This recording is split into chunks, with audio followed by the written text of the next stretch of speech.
Pada masa kini, terdapat pelbagai bentuk binaan yang dapat kita lihat. Bermula dari dulu hingga sekarang, perkembangan dalam bidang binaan seiring dengan perkembangan teknologi dan juga peredaran masa. Selain daripada itu, kawasan-kawasan perdagangan juga menitik beratkan ciri-ciri serta aspek dalam bidang kualiti dan juga cita rasa seiring dengan pembangunan dalam bidang pembinaan, pengangkutan dan juga infrastruktur. Sejarah dihalusi, binaan dikaji, keindahan dikagumi. Bersama saya dalam Tiang Dimensi.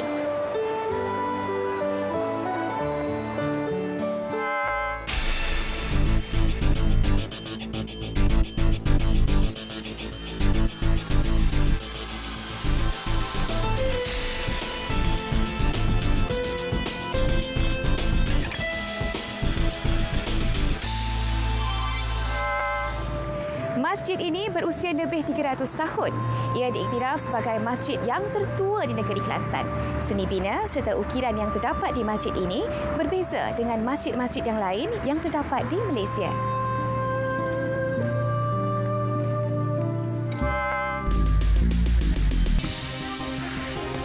Kemasyhurannya tidak dapat dinafikan lagi. Keindahan seni binanya telah lama dikagumi. Kini, Masjid Kampung Laut terus menjadi tumpuan sebagai tempat ibadah dan riadah.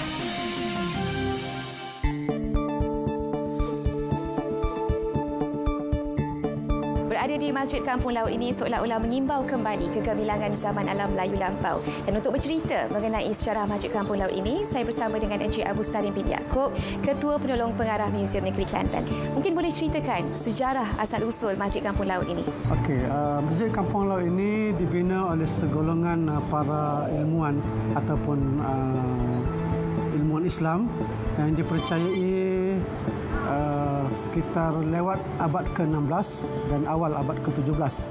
Sejarahnya dikatakan sekumpulan ulama daripada Nusantara, daripada Pulau Jawa berlayar dari Pulau Jawa ke India, dan di dalam perjalanan tersebut kapal mereka telah dipukul ribut dan mengalami kebocoran, hampir-hampir tenggelam, tapi mereka telah bernazar sekiranya kapal mereka dapat diselamatkan dan sampai ke daratan yang terdekat, maka mereka bernazar untuk membina sebuah masjid di kawasan tersebut. Jadi alhamdulillah pada ketika itu seekor ikan alu-alu telah memasuki tempat kebocoran tersebut dan menyebabkan perahu itu berjaya didaratkan di berhampiran dengan kampung laut. Atas nazar mereka tersebut, maka mereka membina sebuah masjid kampung laut di tepi sungai kampung laut tersebut, dan dengan bantuan penduduk-penduduk setempat, maka berdirilah Masjid Kampung Laut yang kita berada sekarang ini. Kisah yang sangat menarik, tetapi ini bukanlah lokasi asal Masjid Kampung Laut, bukan? Lokasi asal masjid ini terletak di Kampung Laut, Kampung Laut sendiri, lebih kurang 13 km daripada Bandar Kota Baru, di mana tapak asalnya ialah bersebelahan dengan Sungai Kelantan.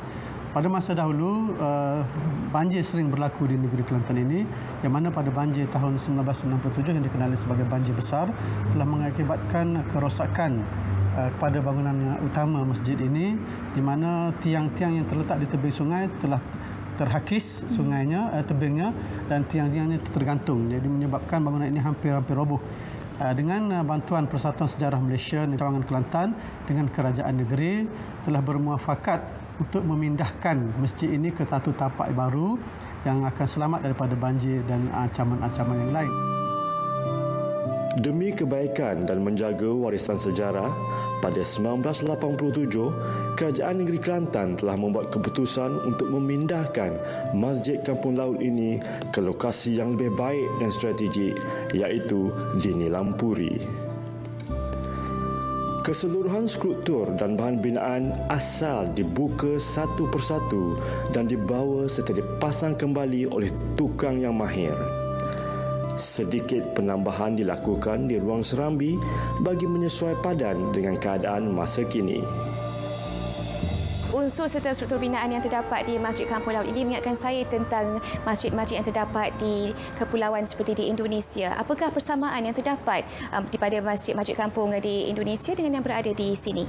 Kalau kita perhatikan, bentuk bangunan Masjid Kampung Laut ini adalah sama dengan bentuk masjid yang terdapat di Indonesia, itu Masjid Demak di Semarang, dan juga satu lagi masjid kuno di Champa, dan satu lagi terdapat juga bangunan yang hampir sama di selatan Thailand, iaitu Masjid Wadi Al-Husin di daerah Bachuk di Narathiwat, yang mana ketiga-tiga masjid ini dipercayai dibina oleh golongan ulama yang sama, yang mana yang mereka merantau daripada menyebarkan agama Islam dari satu benua ke satu benua. Bercakap mengenai struktur binaan ini, apakah sistem utama yang menyokong bangunan Masjid Kampung Laut?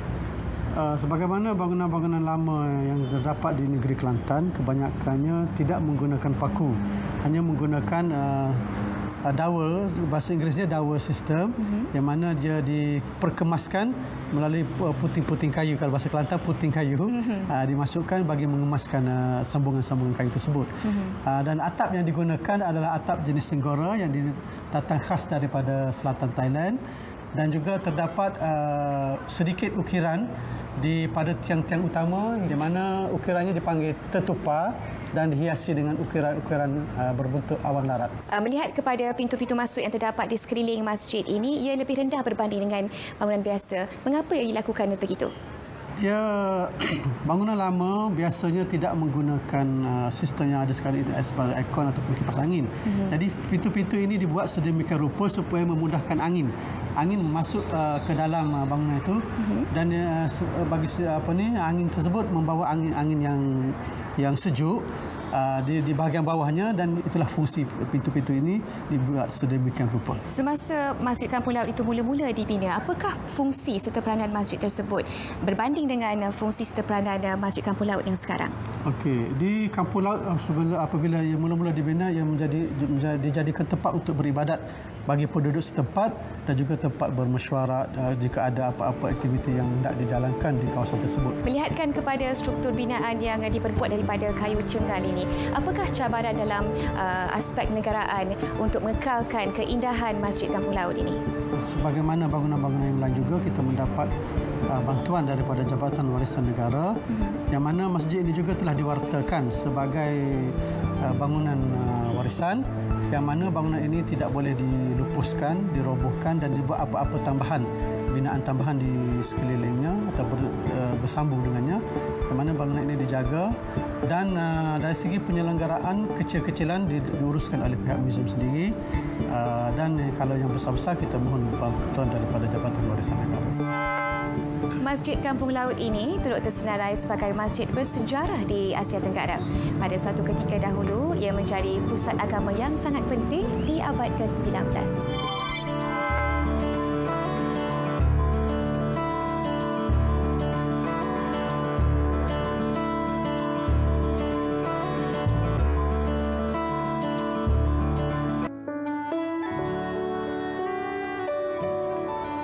Sultan Muhammad II telah membina Istana Jaha ini untuk dianugerahkan kepada cucundanya, Long Kundur Bendahara. Istana yang terletak di tengah-tengah kota baru ini menjadi simbol warisan seni bina Melayu yang indah lagi sangat menarik.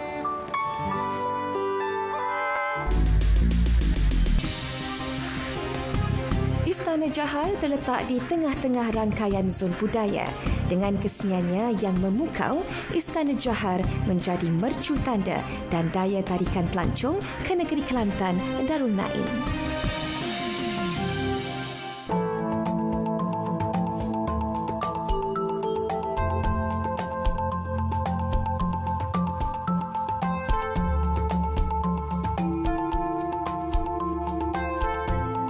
Saya bersama dengan Puan Zuhairi Mat Zain, pembantu Muzium Istana Jaha, untuk bercerita mengenai asal-usul istana ini. Terima kasih Puan kerana bersama dengan kami di Tiang Dimensi. Mungkin Puan boleh ceritakan asal-usul Muzium Istana Jaha ini. Asal-usul Muzium Istana Jaha ini pada tahun 1887, Sultan Muhammad II telah membina dan telah memberi hadiah untuk cucundanya Long Kundur. Kenapa? Atas sebab kenapakah dia menganugerahkan istana ini kepada cucundanya? Sebagai hadiah perkahwinan cucunda ini. Sejarahnya, keluarga Long Kundur telah menetap di sini, di Istana Jaha. Apabila ia ditinggalkan, terdapat kesan-kesan kerosakan pada istana ini. Oleh itu, pada 1991, pihak muzium telah mengambil alih dan usaha-usaha untuk menjadikannya sebuah muzium dimulakan peringkat demi peringkat. Setelah dikenal pasti keseluruhan struktur, maka kerja-kerja membaik pulih dilakukan dengan penuh cermat dan tertib. Ia bagi memastikan segala kesenian asal dikekalkan sebaik mungkin. Kerja-kerja mengecat, memperkemas kembali setiap sudut, kesemuanya diberi perhatian serius hinggalah kepada pertukaran atap singgora. Istana Jaha ini dihiasi dengan ukiran yang cukup halus dan teliti penghasilannya. Di bahagian atas bumbung dihiasi dengan motif yang dikenali sebagai sisik naga. Di sekeliling bahagian tepi bangunan ini dihiasi pula dengan ukiran yang dipanggil andan-andan. Pelbagai motif-motif lain digabung jalin bagi menghasilkan satu seni yang sangat menarik dan menakjubkan. Siapakah tukang yang membuat motif-motif tersebut? Adakah semasa penyelenggaraan itu motif-motif ini masih kekal berada di sini atau ia diganti dengan yang baru? Ada yang dikekalkan dan ada yang baru. Dan mungkin tukang yang membuat adalah tukang diraja. Diraja yang dulu. Okey, apabila muzium ini ditransformasikan kepada Muzium Adat Istiadat, kan, saya pasti ada banyak ruangan yang sebelum ini berbeza. Mungkin dijadikan kamar, kemudian terus ditukar menjadi kepada bilik pameran. Apa antara pameran-pameran yang menarik dapat kita perhatikan di dalam muzium ini? Pameran yang menarik yang terdapat di sini, Muzium Adat Istiadat Diraja yang sekarang tak mungkin ada lagi. Macam istiadat pertunangan, perkahwinan, melenggang perut, bersunat. Jadi kalau saya sebagai pengunjung, saya mari ke sini, kan, apa antara pameran yang perlu saya pergi dan perhatikan? Antara kalau di dalam ni adalah istiadat perkahwinan. Di atas istiadat pijak tanah yang mungkin kita tak tahu apa itu maksud istiadat pijak tanah. Macam diraja dulu dia pijak tanah perak, emas, itu yang dimaksudkan. Okey. Kalau saya perhatikan dekat kawasan muzium ini terdapat banyak artifak-artifak lama. Adakah artifak yang terdapat di muzium ini merupakan sumbangan daripada keluarga diraja ataupun diambil daripada sumber lain? Kebanyakan artifak di sini adalah hak milik muzium yang dibeli dan ada juga yang dihadiahkan kepada muzium daripada keluarga diraja. Bergerak ke hadapannya, apakah pelan muzium untuk mewar-warkan lagi istana serta muzium Istana Jaha ini kepada orang ramai? Kita banyak membuat promosi mengenai muzium di Kelantan. Anggaran mereka yang hadir, yang datang dan melawat muzium ini berapa ramai? Kalau di Kelantan kita mempunyai 8 buah muzium. Saya rasa kalau antara 8 tu yang paling ramai adalah Istana Jaha dan anggaran lebih kurang 3,000 sebulan, 3,000 orang sebulan.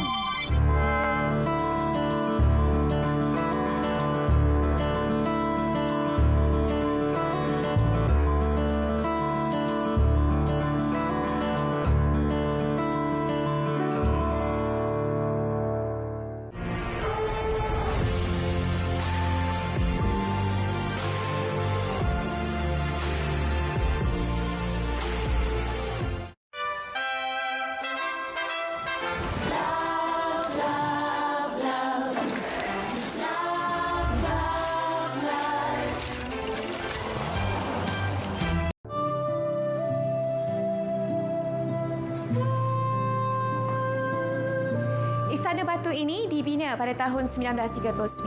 Ia diilhamkan sendiri oleh Sultan Ismail ibni almarhum Sultan Muhammad keempat dan dikurniakan kepada anak anda saudaranya Sultan Yahya Petra dan Raja Perempuan Zainab II sebagai hadiah perkahwinan.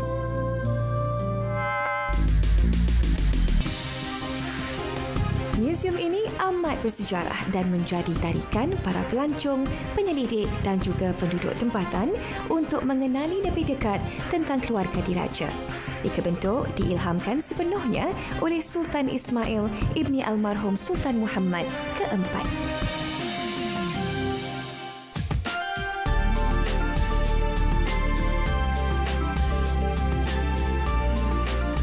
Dan bersama dengan saya untuk bercerita mengenai latar belakang serta asal-usul Museum Diraja ini ataupun Istana Batu adalah pembantu museum Encik Sabki Ibrahim. Terima kasih banyak Encik Sabki. Okey.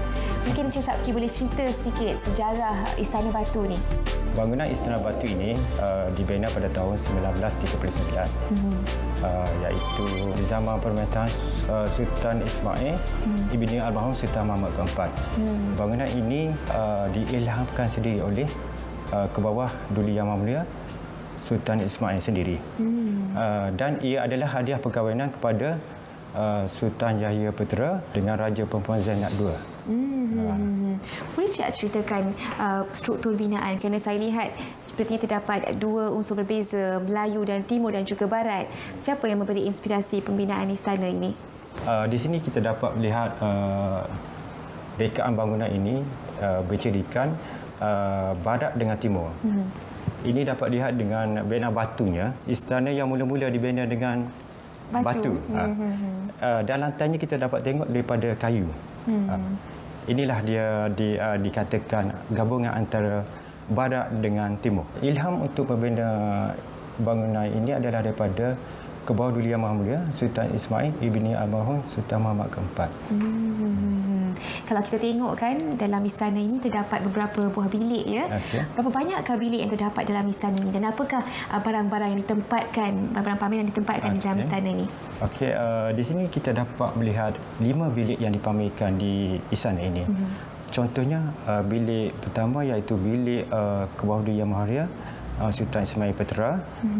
Yang kedua bilik Yang Teramat Mulia Tunku Sawani ibni almarhum Sultan Yahya Putra. Bilik ketiga bilik ke bawah Duli Yang Maha Mulia Sultan Yahya Putra. Di hujung sekali adalah bilik Sultan Ismail.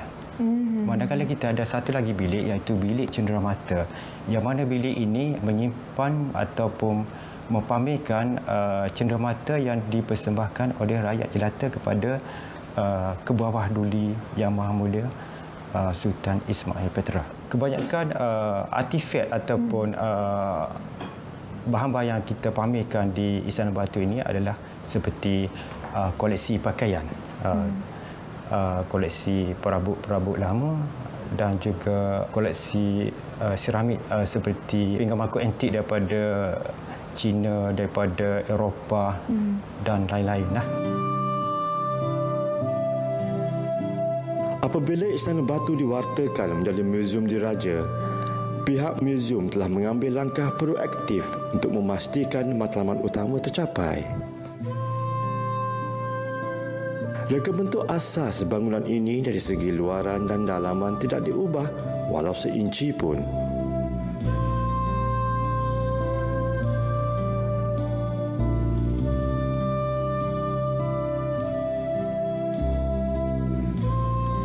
Inilah bilik asal yang digunakan oleh almarhum Sultan Ismail Putra.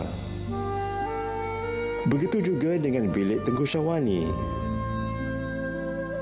Beginilah kedudukan asal bilik-bilik yang terdapat di istana ini. Kesederhanaan dari segi ruang dan tata rias mencerminkan kepribadian ke bawah Duli Tuanku.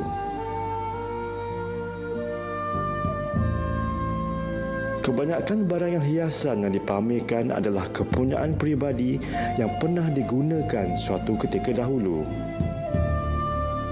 Selain itu juga, terdapat koleksi artifak Sultan Raja Petra ketika baginda menjadi Yang di-Pertuan Agong. Kalau kita bergerak ke ruang belakang istana, sepertinya terdapat lebih banyak koleksi portret-portret serta lukisan-lukisan. Mungkin boleh ceritakan apakah antara portret menarik yang dapat kita lihat di ruang belakang Istana Batu ni? Okey.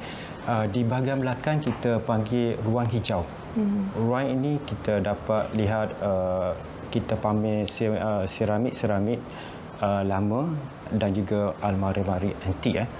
Dan juga kita hiaskan ruangan ini dengan potret-potret andanda kepada Kebawah Yang Maha Mulia Sultan Muhammad keempat.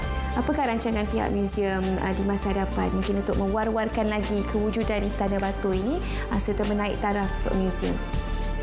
Kita pihak muzium sentiasa mengalu-alukan kedatangan pelawat untuk melawat Istana Batu ini.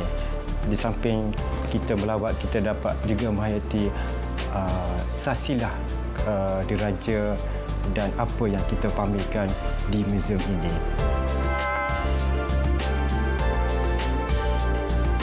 Silsilah Kesultanan Kelantan terkenal dengan sifatnya yang berjiwa rakyat. Ini terlihat dengan kesederhanaan ruang serta bentuk Istana Batu ini.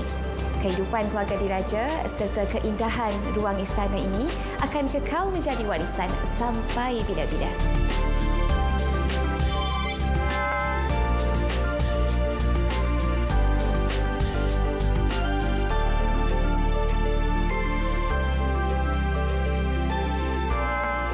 Dinafikan perancangan serta penyusunan sesuatu kawasan itu penting dalam membentuk identiti serta trend sesuatu bangunan. Selain daripada itu, bangunan moden juga turut dipengaruhi fungsi bangunan dan teknik dinding konkrit pasang siap. Dengan itu, ia lebih menjimatkan masa dan tenaga kerja.